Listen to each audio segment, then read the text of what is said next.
After you received your BFA, did you continue to pursue art full-time? Yeah. Did Mr. Depp ever express an interest in your art? Yeah. When was the first time that happened? Well, first time he saw a painting in 2008.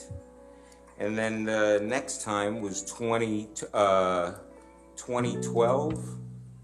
I had made a painting and sent it to my best friend in an email, and he forwarded it to Johnny, and Johnny emailed back saying, hey, when Isaac wants to sell that, whenever he wants to sell that, to go ahead and get in touch with me because I want to buy it. Did Mr. Depp ever buy that painting? No. Why not? Because when I brought over paintings, I had moved back to California, and I brought over a bunch of paintings for him to look at and see if he wants any, to buy any. And he looked at me and says, I got an idea. How about I be a patron, and we put together an art show, make a body of work, and then I'll throw a party and invite people, and I'll sell the stuff for you, and you could keep all the money. So he didn't buy any paintings there. Instead, he offered me a complete patronship. So what did you understand he meant by becoming your patron? Well, it was going to financially make it possible for me to just paint every day and put together a body of work, so that way then it could be sold. How did he plan to do that? Objection to what he planned on doing. What did you understand he planned to do to make that possible for you? I could tell you that what it included was that the next day I ended up moving into I moved into a art studio penthouse at the Eastern Columbia building.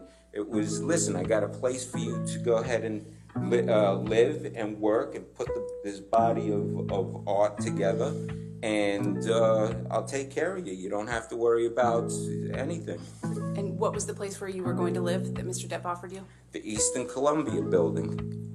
Did you take him up on that offer to live at the Eastern Columbia building? Yeah, of course.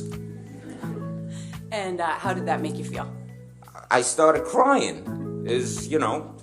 One day you're in your mother's garage selling paintings for $100, $200, $300 on eBay. Next thing you know, it's an art show, and you don't have to worry about diddly squat. Of course. I was flipping out. When did you move into the Eastern Columbia building? The next day after we met and we talked. The next day, I get a phone call from a guy named Kevin Murphy, who was working for Johnny, and and he says, hey, meet me at this address. And I go and I meet him, and here I am in front of this building. This is a beautiful building. This is it's 13 floors, but it's from the 1930s, some Art Deco, beautiful building. And I'm looking, I'll go, all right, this is unreal. What, there's going to be, all right, it's going to be one of these apartments or whatever, one of these places here. I go in with Kevin Murphy. He takes me all the way up to the roof. We go into penthouse 2, and I walk in and I'm crying, going, it's beautiful. This is like a mansion situation to me. Mr.